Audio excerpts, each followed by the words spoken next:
Shalom, shalom, peuple de Dieu. Et j'aimerais nous exhorter à nous abonner à nos chaînes YouTube, Facebook, Instagram et bientôt nous serons aussi sur TikTok. Donc, bien-aimés, diffusons la bonne nouvelle. Lorsque tu partages, tu fais partie de ceux qui propagent la bonne nouvelle. Et donc, faisons connaître au monde l'évangile sacré de Jésus-Christ, de la sainteté totale. L'évangile de Jésus-Christ est centré sur la sainteté totale. Que la grâce du Seigneur soit avec vous. Nous allons rendre gloire à Dieu. Père, merci pour ces enseignements. Dispose le cœur de ton peuple. Instruis-nous dans tes voies. Façonne-nous selon ton image. Et que ta parole trouve place dans nos cœurs et nous montre le chemin de la vie. Toute la gloire te revienne. Saint-Esprit, parle-nous, instruis-nous. Dispose le cœur du peuple. Que cet enseignement arrive jusqu'aux extrémités de la terre au nom de Jésus-Christ. Amen. Bien-aimés, nous sommes en train de parler, est-ce qu'il est permis aux chrétiens de porter des ornements? Est-ce qu'il est permis aux chrétiens de porter des bijoux, des bagues, des chaînettes, tous ces ornements-là? Est-ce qu'il est permis aux chrétiens de porter des ornements? Et c'est ce que nous sommes en train de partager.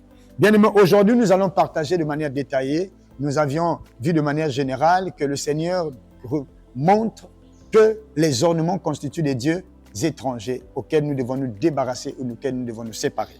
Bien aimé, le premier point, nous allons parler, nous avons 3 points à parler. Nous allons parler le premier point sur les boucles d'oreilles.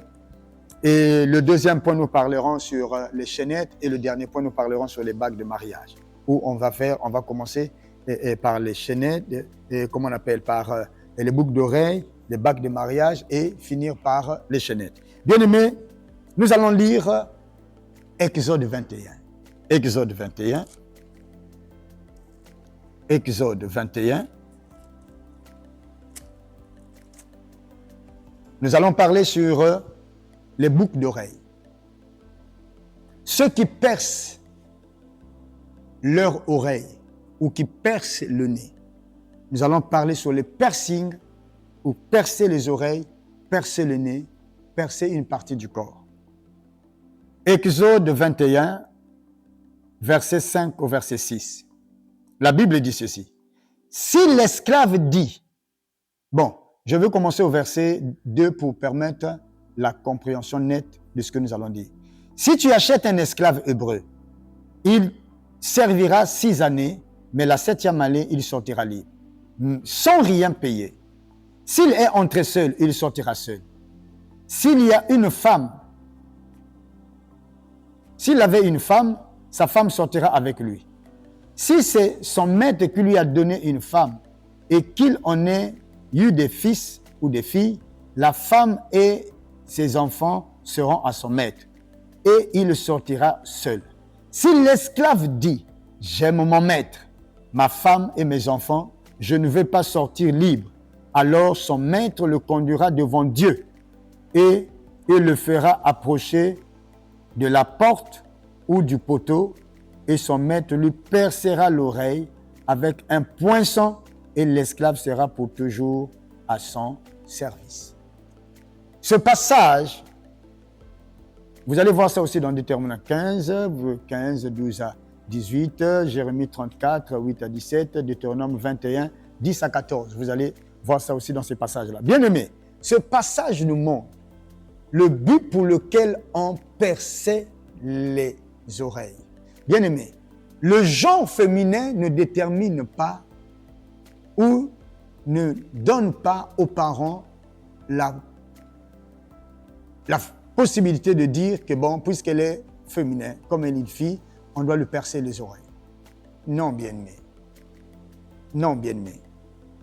Le Seigneur montre ici, lorsqu'on achetait un esclave, et lorsque l'esclave dit en lui-même, je ne veux pas quitter mon maître, je veux rester pour toujours esclave auprès de cet homme, on amenait cet homme, on le perçait l'oreille par un poinçon, et ce signe de piercing, ce signe constituait que cet homme était un esclave.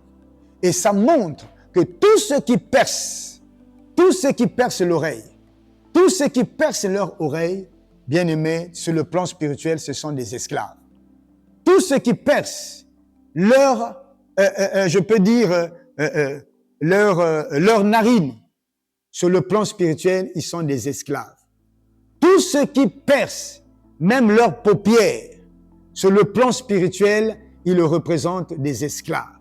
Chers bien-aimés, la Bible nous montre que lorsque quelqu'un veut rester esclave à vie, il doit se faire percer l'oreille. Et dans tous les hommes qui se sont percés les oreilles, toutes les femmes qui se sont percées les oreilles, ils sont sur le plan spirituel des esclaves. Et Dieu nous appelait à la liberté. C'est dans la liberté que Christ vous a franchi, soyez libres. C'est dans l'ignorance que vous avez percé votre oreille. C'est dans l'ignorance que vous avez percé l'oreille de votre fils. Et toi-même, au nom d'être une star, au nom d'être un musicien, tu es parti te percer l'oreille. Au nom d'être une star de football, une star de musique, une star de cinéma, tu es parti te percer l'oreille, te percer le nez, te percer la paupière, percer même les lèvres de ta bouche. Bien-aimé, la Bible montre que lorsque tu te fais percer, tu deviens un esclave. Cher bien-aimé, peut-être c'est dans l'ignorance que vous avez fait ces choses. La Bible nous montre que vous êtes un esclave. Maintenant, repentez-vous tout simplement. Demandez à Dieu, Seigneur, pardonne-moi, j'étais ignorant.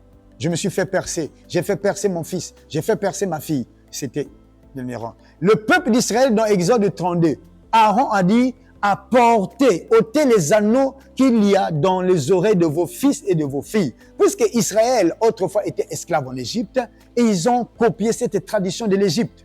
Lorsque Jacob est sorti de Charan pour aller en Égypte, bien-aimé, de Canaan en Égypte, ils n'avaient pas des oreilles percées. Cette tradition, ils ont trouvé ça en Égypte. Et bien aimé, les Égyptiens, puisqu'ils ont fait du peuple d'Israël un peuple esclave, ils savaient cette pratique. Et Dieu, connaissant cette pratique, il l'a répété dans sa parole pour montrer. Lorsque quelqu'un veut rester esclave à vie, il se fait percer. Cher bien-aimé, je ne sais pas. C'était peut-être par émotion ou par sentiment que tu t'es fait percer. Mais Dieu t'aime. Et puisque tu connais cette fois-ci que c'est une parole qui condamne cette pratique, réponds-toi seulement. Demande pardon à Jésus et Jésus te pardonnera.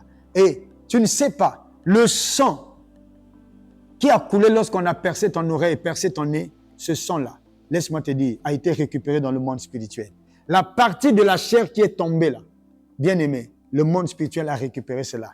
Et partout où il y a écoulement de sang, il y a une alliance. Et bien aimé, le sang de ton fils ou de ta fille qui a coulé lorsqu'on avait percé son oreille, son nez ou sa paupière ou je ne sais pas ses lèvres, bien aimé, une alliance a été tissée. Et j'interpelle ceux qui se font tatouer. Et laisse-moi te dire, le tatouage aussi est une alliance. Et arrêtez ces pratiques, car Jésus-Christ nous a appelés à la liberté. Il est mort à la croix pour toi. Jésus t'aime. C'est dans l'ignorance que tu as fait toutes ces choses. Repends-toi simplement de tout ton cœur. Reviens à Jésus. Reviens à lui. Il va te pardonner. Il est un Dieu qui ne se lasse pas de pardonner. Débarrasse-toi. Enlève tes boucles d'oreilles. Enlève, débarrasse-toi tes anneaux. Même si c'est un petit boucle d'oreille, même si c'est tout juste comme un vis, non, enlève. Sépare-toi, car cela constitue un Dieu étranger et cela constitue une idolâtrie. Sépare-toi, débarrasse-toi. Jésus t'appelle la liberté. Sors de l'esclavagisme. Jésus t'aime. Soyez bénis et que la paix et la grâce de Dieu soient avec vous au nom de Jésus-Christ. Amen.